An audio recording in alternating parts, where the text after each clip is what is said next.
जनपद गढ़वाल में जिला पंचायत चुनाव की मतगणना पूरी होने के बाद परिणाम घोषित कर दिए गए। जिला निर्वाचन अधिकारी स्वाति एस भदौरिया ने बताया कि जिला पंचायत अध्यक्ष पद पर रचना बुटोला और उपाध्यक्ष पद पर आरती नेगी विजयी रहीं। अध्यक्ष पद पर रचना बुटोला को 33 मत प्राप्त हुए, जबकि उनकी प्रतिद्वंदी दीपिका इष्टवाल को 5 मत मिले। उपाध्यक्ष पद पर आरती नेगी को 18 मत और महेंद्र राणा को 14 मत प्राप्त हुए। परिणाम घोषित होने के बाद विजयी प्रत्याशियों को प्रमाण पत्र प्रदान किए गए। अध्यक्ष पद का प्रमाण पत्र रचना बुटोला के प्रस्तावक भरत रावत ने ग्रहण किया, जबकि उपाध्यक्ष आरती नेगी ने स्वयं प्रमाण पत्र लिया। सबसे पहले सभी सम्मानित सदस्यों का धन्यवाद करना चाहूँगी कि जिन्हें मुझे विजयी दिलाई, और मैं चैधा क्षेत्र की समस्त सम्मानित जनता का आभार प्रकट करना चाहूँगी कि उन्होंने मुझे प्रत्यक्ष रूप से विजयी दिलाई। सबसे पहले मैं उनका हार्दिक धन्यवाद दूंगी। गांव में तो कई समस्याएं, मूलभूत समस्याएं अभी है, तो मेरी प्राथमिकता रहेगी कि जो भी वहां से समस्याएं मेरे पास आएगी, मेरी पहली प्राथमिकता रहेगी कि जो मूलभूत समस्याएं उनको पूरा करना मेरी पहली प्राथमिकता होगी। हाँ जी, कहीं मेरे साथ सम्मानित सदस्यों का भरपूर सहयोग रहा, मातृशक्ति का सहयोग रहा। कई महिलाएं चुन के सदन में आई हैं, कहीं ना कहीं उनको भी श्रेय जाता है कि उन्होंने एक बहन को आगे बढ़ाया। मैं उनका बहुत बहुत धन्यवाद करना चाहूँगी। जिस प्रकार से आज आपने देखा होगा कि विजय हुई और उपाध्यक्ष पद पर जिस प्रकार से आरती नेगी की जीत हुई, यह जीत पूरी पौड़ी जनपद की जीत है, जनपद पूरी आम जनता पौड़ी की जीत है और विकास की जीत है। और जिस प्रकार से आज पौड़ी जनपद के जो भी सम्मानित सदस्य निर्णय लिया, तो यह निर्णय निश्चित रूप से पौड़ी जनपद का एक विकास की ऐतिहासिक निर्णय है। इस प्रकार से हमें आरती नेगी को जिस प्रकार से आम पूरे सम्मानित माननीय सदस्यों का बहुमत और मेजोरिटी मिली है, तो मैं हमारे जो जिला पंचायत सदस्य माननीय सदस्य उनका आभार प्रकट करता हूं कि उन्होंने कहीं ना कहीं आरती नेगी पर विश्वास जताया है और आरती नेगी निश्चित रूप से पूरे जनपद में विकास कार्यों की एक नई नींव रखेगी। सभी जो जिला पंचायत अध्यक्ष और उपाध्यक्ष के चुनाव थे वो अभी संपन्न किए जा चुके हैं और सभी मतदान कार्मिक हैं, चाहे हमारे जो प्रत्याशी हैं और आम जनता, सभी का इसमें बहुत सहयोग रहा, पुलिस कार्मिकों का भी। और इसमें जो हमारे माननीय उपाध्यक्ष पद के लिए श्रीमती आरती को विजयी घोषित किया जा चुका है और साथ में जो जिला पंचायत अध्यक्ष पद के लिए श्रीमती रचना बुटोला जी, उनको 33 मत मिले थे, उनको यहाँ पे विजयी घोषित करके निर्वाचन प्रमाण पत्र प्रदान किया जा चुका है। जो हमारी जो मतगणना की भी प्रक्रिया थी वो पूरी तरह से पारदर्शी रही, सभी को दिखाया गया, उनसे उनके डाउट्स आदि भी पूछे गए, तो सभी ने बहुत अच्छे कोऑपरेटिव ढंग से ये पूरा निर्वाचन संपन्न कराया। और आगे मुझे पूरी उम्मीद है कि जो हमारे इतने जो प्रत्याशी यहाँ से चुन कर आए हैं उन पे जनता का भी बहुत अपेक्षाएं हैं, तो मुझे पूरी उम्मीद है वो अच्छे ढंग से अपनी सभी अपेक्षाओं को, अपनी सभी उत्तरदायित्व का निर्वहन करेंगे। त्रिस्तरीय पंचायत चुनाव में कांग्रेस की आरती किरोला ने भाजपा की अधिकृत प्रत्याशी ममता भट्ट को 8 मतों के अंतर से पराजित कर ब्लॉक प्रमुख का पद अपने नाम कर लिया है। यह चुनाव कल क्षेत्र पंचायत सदस्यों के परिजनों के कथित अपहरण के बाद से सुर्खियों में रहा, जिसने सांस्कृतिक नगरी द्वाराहाट की शांतवादियों में चुनावी रंजिश की गर्माहट बढ़ा दी। मतगणना स्थल को सुबह से ही भारी पुलिस बल द्वारा छावनी में तब्दील कर दिया गया था। मतगणना स्थल पर दोनों गुटों के बीच कई बार झड़प और पथराव की घटनाएं हुई, जिसमें कुछ लोग चोटिल भी हुए। भीड़ और पुलिस के बीच कई बार नोकझोंक भी हुई। शाम को नतीजे आने के बाद नवनियुक्त ब्लॉक प्रमुख आरती किरोला को पुलिस सुरक्षा के बीच सुरक्षित रूप से उनके घर पहुंचाया गया। इस जीत ने कांग्रेस समर्थकों में खुशी और भाजपा समर्थकों में निराशा फैला दी। हमारे जो प्रत्याशी यहाँ ममता भट्ट है, उसके पति द्वारा पत्थर चलाना और पिस्टल दिखाना, ये पुलिस की नाकामी है। जो व्यक्ति कल जिसके ऊपर मुकदमा दर्ज हुआ वो व्यक्ति खुलेआम घूम रहा है और देखिए अभी रिजल्ट निकले तो हमारे प्रशासन के ऊपर थाने पर घिराव होगा। मैं धरने पे बैठूंगा तुरंत जब तक ये गिरफ्तारी, इस व्यक्ति की गिरफ्तारी नहीं होगी। देखो इस प्रदेश में जो है एक तरफ सत्ता का तंत्र और पुलिस का तंत्र, सब तंत्र इनके लिए काम कर रहा है, उसके बाद भी ये हारते हुए देख लेकिन उसका दुरुपयोग कर रहे हैं और लोगों पर हमला करने का काम कर रहे हैं। जब हमने उनसे किसी व्यक्ति को इनके द्वारा धक्का मारा गया, हमने विरोध किया कि भाई इस आदमी को क्यों मार रहे हो, तो उसके द्वारा पत्थर उठाए गए, ईंट चलाए गए, मेरे पर भी हमला किया गया, मैं ईंट से बचा। और लेकिन इस तरह का नहीं होना चाहिए। द्वाराहाट जो है हमारे स्वतंत्रता संग्राम सेनानियों की धरती है, तो यहाँ के सपूत रहे चाहे विपिन चंद्र त्रिपाठी हो, हमारे हरिदत्त कांडपाल जी हो, हमारे उपाध्याय जी हो, तो ऐसी धरती यहाँ पर रही है। लेकिन आज की नेतागिरी का परिदृश्य बदल गया है। लेकिन इस तरह के वो हो तो द्वाराहाट विकास की ओर अग्रसर नहीं हो सकता। जिस तरह की जो परंपरा यहाँ आई है, ये परंपरा ठीक नहीं है। ये भविष्य के लिए घातक है, हमारे द्वारहाट विकासखंड के लिए घातक है। और आप सब जनता से मैं अनुरोध करना चाह रहा हूँ कि आप इसका विरोध करें। इस पूरे प्रदेश के अंदर, इस विकासखंड के अंदर हम इनका विरोध करने का काम करेंगे। जो ये अराजक तत्व है जिनके द्वारा कल वो क्या, एक हमारा क्षेत्र पंचायत सदस्य अभी सुबह पता चला, उसको हाईजैक करके उसके भाई को किडनैप किया गया है। और किडनैप करने के बाद उससे सुबह फोन पर ये कहा गया कि भाई तुझे हमें वोट डालना है। तो इस तरह का कृत्य किया जा रहा है, तो ये बड़ा दुर्भाग्यपूर्ण है। ये हमारे प्रदेश के लिए और हमारे द्वारहाट के लिए ठीक नहीं है। जनपद बागेश्वर में त्रिस्तरीय पंचायत चुनाव में भाजपा ने जोरदार प्रदर्शन करते हुए कांग्रेस को करारी शिकस्त दी है। पार्टी ने जिला पंचायत अध्यक्ष, उपाध्यक्ष और तीनों ब्लॉक प्रमुख पद जीतकर पूर्ण बहुमत हासिल किया। जिला पंचायत अध्यक्ष पर भाजपा प्रत्याशी शोभा देवी ने कांग्रेस की सरोज आर्या को 6 वोटों से हराया, जबकि उपाध्यक्ष पद पर विशाखा खेतवाल ने निर्दलीय नवीन परिवार को 1 वोट से मात दी। जिले के तीनों ब्लॉक प्रमुख पदों पर भी भाजपा का कब्जा रहा। बागेश्वर ब्लॉक में दीपा देवी, कपकोट ब्लॉक में भावना शाही और गरुड़ ब्लॉक में किशन बोरा विजयी रहे। कुल 19 वोटों वाली जिला पंचायत में भाजपा ने 12 सीटों पर जीत दर्ज की, जबकि 1 वोट निरस्त हुआ। भारतीय जनता पार्टी से जो चुनाव संपन्न हुआ है और हमारे शीर्ष नेतृत्व जो हैं, मैं उनका भी तहे दिल से धन्यवाद करती हूँ। अपने जितने भी सहयोगी हैं उनका भी धन्यवाद करती हूँ। अपनी जिला अध्यक्ष भगड़िया जी, उन लोगों के सहयोग और प्यार और समर्थन से आज मैं यहाँ पहुँची हूँ।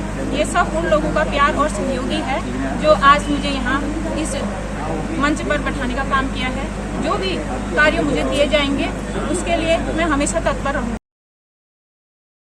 जो पंचायती चुनाव चल रहे थे, उनके आज जिला पंचायत है या ब्लॉक प्रमुख का उनका चुनाव था, जिसमें हमारे तीनों ब्लॉकों में, गरुड़ ब्लॉक बोलो या बागेश्वर या कपकोट ब्लॉक बोलो, सभी में हम लोगों की ब्लॉक प्रमुख और ज्येष्ठ प्रमुख, कनिष्ठ प्रमुख सभी बने हुए हैं।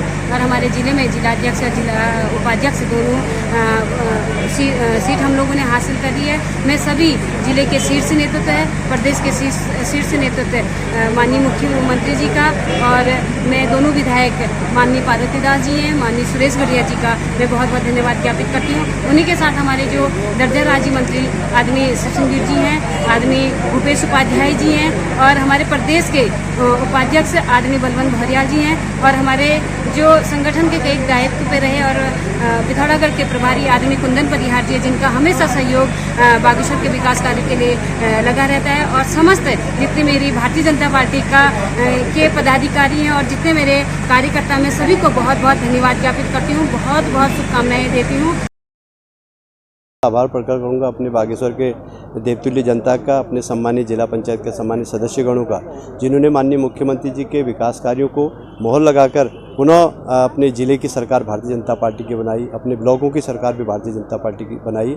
निश्चित रूप से ये भारतीय जनता पार्टी के असंख्य कार्यकर्ताओं ने जो लगातार दिन रात मेहनत करी, उसकी जीत है। हमारे तमाम कार्यकर्ताओं की जीत है, यहाँ की आम जनता की जीत है, जिन्होंने माननीय मुख्यमंत्री जी के जो विकास कार्य हैं उन पर मोहर लगाई। और मैं सभी लोगों का, अपने तमाम हमारे सभी जनप्रतिनिधि, हमारे माननीय दोनों विधायक बागेश्वर श्रीमती पार्वती दास जी, कपकोट आदरणीय भाई सुरेश गढ़िया जी, हमारे कुंदन परिहार जी, आदरणीय बलवंत सिंह भौरियाल जी, आदरणीय भूपेश उपाध्याय जी सही सब तमाम हमारे जनप्रतिनिधिगण हैं, हमारे तमाम पूर्व जिला पंचायत के अध्यक्ष हमारे बसंती देव जी हैं, हमारे तमाम कार्यकर्ता यहाँ पर हैं, जिन लोगों ने लगातार मेहनत करी। और मैं निश्चित रूप से हमारी ट्रिपल इंजन की सरकार यहाँ की जनता ने बनाई है, और हम निश्चित रूप से जो विकास कार्य बागेश्वर में कर रहे हैं, आगे भी उसको और तेज़ी से हमारा विकास कार्य बागेश्वर को विकास कार्य की ओर ले जाने का काम हम सब लोग मिलकर करेंगे। और मैं पुनः बागेश्वर की देवतुल्य जनता का, सम्मानित जिला पंचायत सदस्यगणों का, अपने समस्त जनप्रतिनिधियों का, अपने तमाम हमारे जिला पंचायत के जो सम्मानित सदस्यगण हैं, पिछले 10 दिनों से लगातार मेहनत कर रहे थे, हमारे भारतीय जनता पार्टी के कई हमारे जो जिला पंचायत सदस्य जो हमारे अधिकृत होकर जीत के आए थे, वो सभी लोगों का बहुत बहुत धन्यवाद। बेरीनाग विकासखंड में हाल ही में हुए त्रिस्तरीय पंचायत चुनाव में ब्लॉक प्रमुख पद पर निर्दलीय संगीता ने भाजपा की प्रत्याशी नीरजा को केवल 7 मतों के अंतर से पराजित कर दिया। वहीं ज्येष्ठ प्रमुख पद पर धीरज बिष्ट ने भाजपा प्रत्याशी जानकी देवी को 8 मतों से हराकर जीत दर्ज की। कनिष्ठ प्रमुख पद पर गौरव असवाल निर्विरोध निर्वाचित हुए थे। नवनिर्वाचित ब्लॉक प्रमुख संगीता और ज्येष्ठ प्रमुख धीरज बिष्ट के समर्थकों ने बेरीनाग बाजार में विजय जुलूस निकाला और आतिशबाजी कर अपनी खुशी का इजहार किया। इस जीत ने क्षेत्र में निर्दलीय उम्मीदवारों की बढ़ती लोकप्रियता को दर्शाया है। चुनाव परिणामों के बाद स्थानीय लोगों ने चुनावी लोकतंत्र की प्रक्रिया में बढ़ती भागीदारी को सराहा और समर्थकों ने उत्साहपूर्वक नए प्रतिनिधियों का स्वागत किया। इस चुनाव ने राजनीतिक परिदृश्य में नया मोड़ लाने की क्षमता दिखाई। समस्त जनता का आभार व्यक्त करना चाहती हूँ और मैं अपने समस्त क्षेत्र पंचायत सदस्यों और मेरे सहयोगकर्ताओं का दिन रात इतनी कड़ी मेहनत के कारण आज मैं ब्लॉक प्रमुख पद पर हूँ आज, और मैं आदर्श ब्लॉक विकास खंड का विकास करूँगी। पूरे क्षेत्रीय जनता का, बेरीनाग विकासखंड जनता का और हमारे सभी क्षेत्र पंचायत सदस्यों का, जिनके सहयोग से आज यहाँ पर चुनाव हुआ और मैं विजयी हुआ, ज्येष्ठ प्रमुख बना, मैं सबका धन्यवाद ज्ञापन करता हूँ। और आने वाले समय में पूरे विकास खंड का हम बिना भेदभाव के सारे ग्राम पंचायतों का एक समान रूप से विकास करेंगे और सारे क्षेत्र पंचायतों का समान रूप से विकास करेंगे और इस विकास खंड को हम बहुत आगे ले जाने की कोशिश करेंगे और जो भी सरकार से मदद होगी हम इस विकास खंड को और आगे बढ़ाएंगे, ऐसा हमारा प्रयास है।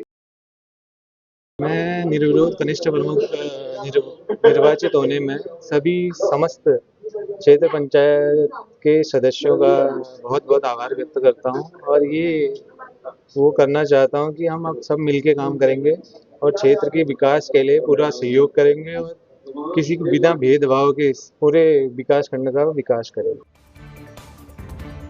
14 अगस्त को मसूरी में देर शाम भाजपा मसूरी मंडल ने विभीषिका स्मृति दिवस का कार्यक्रम आयोजित किया। इस मौके पर 1947 में पाकिस्तान से आए करीब 2 दर्जन परिवारों को सम्मानित किया गया। कार्यक्रम में बुजुर्गों ने विभाजन की दर्दनाक यादें साझा की, जिसमें कुछ ने अपने पिता को खोने की कहानियां सुनाई तो कुछ ने ट्रेन में अपनों से बिछुड़ने का दर्द व्यक्त किया। निधि बहुगुणा और इंद्रपाल कोहली, जिनका परिवार पाकिस्तान से मसूरी आया था, ने बताया कि वे आज भी अपने पुराने घर को गूगल पर ढूंढने की कोशिश करती हैं, क्योंकि वे कभी पाकिस्तान जा नहीं पाई। कार्यक्रम में बड़ी संख्या में युवाओं ने हिस्सा लिया, जिन्होंने पहली बार विभाजन की पीड़ा को झेल चुके लोगों की जुबानी को सुना। भारतीय जनता पार्टी द्वारा पूरे देश भर में 2021 से विभाजन विभीषिका स्मृति दिवस मनाए जाते हैं और मसूरी मंडल द्वारा प्रथम बार ये विभीषिका दिवस मनाया जा रहा है और हमें बहुत ही सौभाग्य प्राप्त हुआ है कि हमने दिवस मनाया। आप अगर विश्वास माने तो मसूरी में जब हम चिन्हित करा हमने परिवारों को, तो 44 परिवार ऐसे पाए जो कि विभाजन के दौरान पाकिस्तान से भारत आए थे। सोचिए वो मंजर, जब पाकिस्तान में एक परिवार अपना घर, अपनी ज़मीन, अपने दोस्त, अपना व्यापार, अपना रोजगार, अपनी शिक्षा, स्कूल, विद्यालय छोड़कर भारत आया होगा और एक नई दुनिया शुरू करी होगी, एक नई तरफ से, नए दौर से उन्होंने अपना कार्य शुरू करा होगा, नए दौर से रोजगार शुरू करा होगा। कितनी अर्थव्यवस्था खराब हो गई होगी, लाखों लोग मारे गए बंटवारे में और करोड़ों लोगों को विस्थापित करने के जो सबसे बड़ा विस्थापन था दुनिया का, वो उस समय पाकिस्तान भारत के बीच हुआ। जो हिंदू मुसलमान में दरार पड़ी, वो आज उसी की बदौलत आज पूरे भारतवर्ष में एक संकट का माहौल रहता है, हिंदू मुसलमान में एक बैर रहता है। ये बंटवारे का नतीजा था। इस स्मृति दिवस को मनाने का एक मुख्य कारण ये है कि हमारे जितने इस विभाजन में आए ऐसे परिवार थे, वो स्मृति करें, याद करें कि कितना बुरा हुआ उस समय में। जो लोग मारे गए उनको हम उनकी स्मृति करके उनको श्रद्धांजलि दें और जो परिवार आज हमारे बीच हैं उनका हम सम्मान करें। आप सब लोग जानते ही हैं कि किस प्रकार जब भारत माता के 2 टुकड़े हुए और उस समय जो सत्ता के लोभी थे, जो सत्ता हथियाना चाहते थे, हमारे तो क्रांतिकारियों ने जो अपने प्राणों की आहुति दी थी, इसलिए दी थी कि भारत माता ये हमारी विश्व गुरु बने और भारत माता को आगे बढ़ाने के लिए, भारत माता को आज़ाद कराने के लिए हमारे लाखों बलिदानियों ने, चाहे वो सरदार भगत सिंह हो, चंद्रशेखर आज़ाद हो, चाहे आपके नेताजी सुभाष चंद्र बोस हो या रानी लक्ष्मीबाई हो, उन सब लोगों ने अपने प्राणों की आहुति इसलिए दी थी कि इस भारत माता को हम अखंड रखेंगे और अखंड भारत माता का हमने विश्वगान करना था। लेकिन विडंबना ये है कि सत्ता के लोभियों ने इस भारत माता के टुकड़े करे और इस भारत माता को हिंदुस्तान और पाकिस्तान के रूप में दो हिस्सों में बांटने का काम किया है। तो आज हम विभीषिका स्मृति दिवस पर हम उन बंटवारे के समय जिन लोगों ने अपने प्राणों की आहुति दी, ऐसे लाखों करोड़ों हजारों परिवार जो अपने देश को, अपने समाज को, अपने घर को छोड़ के आ गए थे, और आप लोगों ने देखा, हमने सुना, इतिहास में पढ़ा कि ऐसे लाखों परिवार थे जिनकी हत्याएं कर दी गई थी। और विशेष रूप से हिंदू समाज के जो लोग थे, वो यहाँ सिख समाज के जो लोग थे, वो बंटवारे के दंश झेलते हुए वो यहाँ पर आए। आज हम उन सब लोगों को यहाँ पर इस प्रकार के मसूरी में 44 परिवार हमारे मंडल अध्यक्ष भाई रजत अग्रवाल जी की टीम ने चिन्हित किए थे। आज मैं मंडल अध्यक्ष अपने रजत अग्रवाल जी का धन्यवाद करता हूं कि आपने ऐसे यहाँ पर 21 परिवारों को सम्मानित करने का काम किया। असल में मेरा जो पिताजी की तरफ की फैमिली है, मेरी परदादी परदादा, वो सब सियालकोट के थे और सब कुछ छोड़ के आना पड़ा था। तो जब भी उसके बारे में सोचती हूँ मैं, तो बहुत दर्द होता है, जबकि मैं तो सियालकोट गई नहीं, केवल नाम सुना है। तो मैं गूगल मैप्स में ढूंढती रहती हूँ कि हमारा घर कहाँ था, हमारा जो आर्य समाज में हमारे दादाजी के नाम का एक पत्थर था वो कहाँ था, पोस्ट ऑफिस था। एक दर्द होता है क्योंकि वही हमारी जड़ें हैं, वही हमारा वो है। और ये विभाजन बहुत ही पेनफुल है। आज़ादी की बहुत बड़ी कीमत हम लोगों ने चुकाई है और सब ने चुकाई है। अगर आप पढ़ें उसके बारे में, तो जो फादर्स थे उन्होंने अपनी बेटियों का गले काटे जब उनको लगा कि हम नहीं बचा पाएंगे उनकी आबरू। मीरपुर करके जगह है, वहाँ पे कुएं पट गए। इतनी लेडीज़ ने अपना जान बचाने, इज्जत बचाने के लिए अपनी जान दी कि वो पट गए थे कुएं।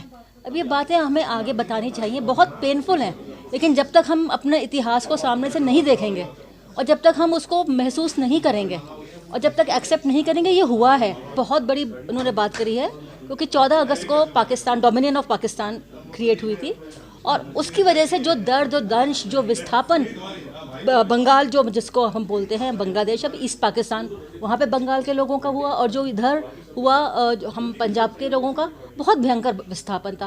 अगर आप देखिए तो जो सिख हैं उनका आधी सांस्कृतिक धरोहर तो पाकिस्तान चली गई है। तो एक तरह से कमज़ोर करने की भी एक कोशिश थी। अगर ब्रिटिश चाहते तो करतारपुर साहिब जी भारत में होता, कुछ ही किलोमीटर है। एक हमारा शक्तिपीठ है, उसको शारदा शक्तिपीठ 10 किलोमीटर दूर है, वो सब कुछ भारत में हो सकता था। तो लेकिन नहीं हुआ। तो अभी सोचना चाहिए, हमको प्रश्न करना चाहिए कि उस समय जो ब्रिटिश आर्मी जिसने वर्ल्ड वॉर 2 जीत ली, क्या भारत के अंदर ये कत्लेआम बचा नहीं सकती थी, रोक नहीं सकती थी? उनको तो ये दिया गया था इंस्ट्रक्शन कि ये कोई इसमें हम बीच में नहीं पड़ेंगे। तो मतलब एक तरह से अकेला छोड़ दिया गया था निहत्थे हिंदू और सिखों को कि तुम आओ और कटो। विभाजन ना चाही चीज़ हुई, जिसमें कि किसी प्रकार का एक जो आम जो एक रहने वाला जो एक नागरिक होता है, वो कभी नहीं चाहेगा मैं यहाँ से बर्बाद होके मैं कहीं और जगह जाऊँ। और उसमें लोगों की सोच भी नहीं थी ऐसे।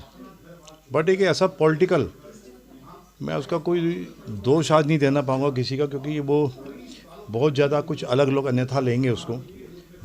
मगर कुछ लोगों की सोच थी कि इसको विभाजन को रिलीजियस रूप देख के उसके आधार पे इसको पार्टीशन कर दी जाए। हुआ तो जरूर, वह पार्टीशन भी हो गया, बट जो अदला बदली होनी थी वो अदला बदली नहीं हुई। मतलब सारे सिख और जो हिंदू भाई थे वहाँ से लुट के पाट के आए वहाँ से।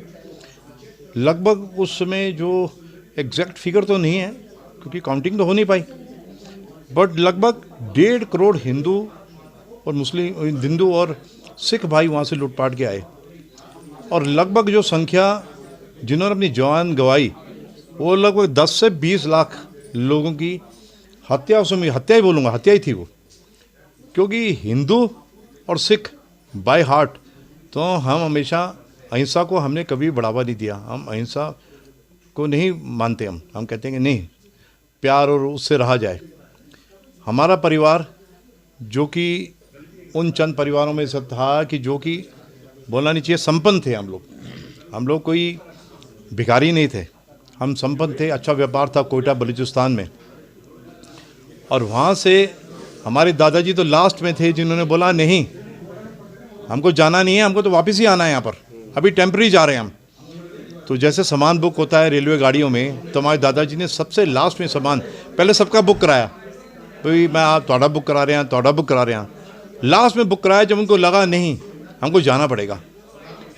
और फिर हम देहरादून आए, किस प्रकार से देहरादून के बाद मसूरी आए, मसूरी का अपना शहर चुना, इस देश की माटी को हमने चुना और दोबारा मेहनत करके, कोई चोरी चकारी में विश्वास हम लोगों ने किया नहीं, वो मेहनत करते करते हम लोग उठे, आज एस्टेब्लिश हुए। बट मेरा एक आज ये संदेश देना है कि ये जो घटनाएं उस समय हुई और जो ये पार्टीशन हुआ, ये हमारे आने वाली पीढ़ी को भी पता होना चाहिए कि हम लोग बेसिकली थे कहाँ के और क्या वहाँ थे और कैसे हुआ, क्या हुआ। पौड़ी गढ़वाल में बर्ड फ्लू के फैलने की संभावनाओं के बीच प्रशासन ने अलर्ट जारी कर दिया है। पशुपालन विभाग और पुलिस प्रशासन ने मिलकर जिले में अंडे और चिकन की सप्लाई रोकने के लिए अभियान शुरू कर दिया है। वरिष्ठ पुलिस अधीक्षक लोकेश्वर सिंह ने बताया कि बर्ड फ्लू की संभावनाओं को देखते हुए सभी आवश्यक कदम उठाए जा रहे हैं। एसपी लोकेश्वर सिंह ने कहा कि जिले में किसी भी तरह की चिकन और अंडे की सप्लाई पर तत्काल रोक लगा दी गई है और पशुपालन विभाग के साथ मिलकर निगरानी बढ़ाई जाएगी। उन्होंने नागरिकों से अपील की है कि वे इस समय बाजार से अंडे और चिकन खरीदने से बचें और स्वास्थ्य संबंधित सावधानियों का पालन करें।